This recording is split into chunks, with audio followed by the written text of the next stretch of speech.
안녕하십니까. 다산의 목민심서 그 15번째 시간입니다.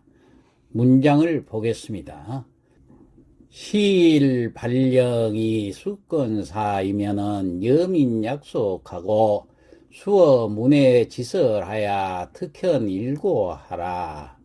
자, 시일 이날 발령 영을 내려서 이 수건사, 수건이란 것은 몇 건의 일, 몇 건의 일에 대한 명령을 내려서 여민 약속, 백성과 더불어 약속을 하고 수는 드디어 문해지설하고, 문해지설이란 것은 바깥 문설주에다가, 그러니까 그 관아의 바깥 문설주가 있죠. 문설주에다가 특현 일고하라. 특별히 현, 달 현자 일곱 북 하나를 달아두어라. 그런 얘기입니다. 다시 해석하면은 이날 몇 가지 명을 내려서 백성들과 약속하고 관아의 그 바깥 문설주에다 특별히 북을 하나 걸어둘 것이다. 그랬습니다. 자, 이거에 대해서 좀 더 설명하자면은 목민관은 그 혈령의 시행을 널리 알려야 됩니다. 그래서 관과 민 사이에는 마땅히 약속이 있어야 할 것입니다. 그래서 모든 관의 명령을 거역한 자나 관의 명령을 지체시키는 자나 거리와 마을을 소란하게 만든 자는 반드시 처벌하고 용서하지 않을 것이다 하는 것을 알리라는 얘기입니다.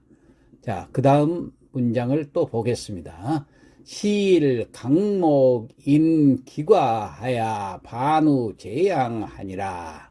시일 이날에 강목인 나무로 판 도장을 새길각자 목인 나무 도장, 기는 몇 기자 여러 개, 과는 나달 과자니까 개라는 얘기, 몇 개 할 때. 그러니까 이 나무인을 여러 개를 새겨 가지고 반우 재향 아니라, 반은 나눌 반자에 나누어 줘요. 재향, 모든 향이라는 것은 시골 향자인데, 동네에 보면은 그 향촌을 관리하는 그 향회소라는 데가 있습니다. 그래서 향촌의 그 조직과 모든 문제를 타협하는 그 회관이 있어요. 여기에다가 그 도장을 하나씩 나누어 줘라. 그런 얘기가 되겠습니다. 자, 좀 더 자세히 얘기를 하자면은 향촌의 그 어른인 풍헌이나 약정은 본래 인신이 없습니다. 다시 말해서 도장이 없어요. 그래서 그가 관청에 올리는 보고서는 혹은 중간에서 허위로 조작하는 것이 많습니다. 도장이 안 찍혔기 때문에. 그게 어설프니까 마땅히 나무로 인장을 새겨서 심표를 삼게 하고 먹을 찍어서 사용하여도 좋으니 구태여 인주를 사용할 필요는 없다 그랬습니다. 그 중에 혹은 향중이 모여서 의논을 해서 제출하는 서장이 있는데, 이 서장이 있을 때에도 또한 이 도장을 사용할 수 있게 하기 위해서 풍헌지인이라고 하지는 않으나, 그 마땅히 그 어른이 되는 풍헌이라는 사람이 주관을 해서 그 도장을 서장에다 찍도록 해야 된다. 그런 얘기예요. 자, 이렇게 인장이 이루어진 뒤에는 인장이 찍히지 않는 것은 무효라고 약속을 해둬야 된다. 이런 얘기가 되겠습니다. 자, 다음 문장을 보겠습니다. 관사유기하니 기지불신하면 민내왈령하니 기불가 불신하니라. 자, 관청에서 하는 일은 기한이 있다 그 말이에요. 기한이 있으니 그 기한은 기지불신하니라. 그 기한은 믿지 않으면 안 되게 되어 있어요. 그래서 그 기한을 불신하지 않도록 하기 위해서 민내 백성들이 이에 완이라는 것은 희롱할 완자, 법령영자, 다시 말해서 법령을 가볍게 여기는 것. 그러니까 이 기한 내에 이행을 하지 않으면은 백성들이 그 법령을 가볍게 여기니까 기불가 불신이 아니라 그 기한은 불가불신, 불가해서는 안 된다는 얘기예요. 불신, 믿었게 하지 않는 것. 그러니까 믿었지 않게 해서는 안 된다. 믿었게 해야 된다. 그런 얘기입니다. 다시 해석하면 관청에서 하는 일은 기한이 있는데 이 기한 내에 이행하지 않으면 백성들이 법령을 가볍게 여길 것이므로 기한은 믿었게 하지 않으면 안 된다. 그런 얘기입니다. 자, 좀 더 자세히 다산 선생의 말씀을 들어서 해설을 하자면은 무릇 무사람을 다스리는 방법으로는 반드시 먼저 약속을 분명히 하고 거듭거듭 알리고 다짐하고 또 반드시 그 기한을 여유 있게 해서 주선할 수 있게 한 후에야 이를 어기는 사람이 있으면은 약속대로 시행하여도 타다지 못할 것이다. 그랬습니다. 이 호태초라는 사람이 말하기를 모든 일이 신의가 없으면은 성사되지 않는 것이다. 하물며 한 고을의 일이 복잡하고 또 한 수령의 위험이 그다지 대단하지도 못한데 이에 기한도 믿었지 않고 호령도 엄숙하지 못하고서야 어떻게 일을 해낼 수 있겠는가. 그러므로 요체는 기한을 확고히 세우는 일보다 앞서는 일이 없다 그랬습니다.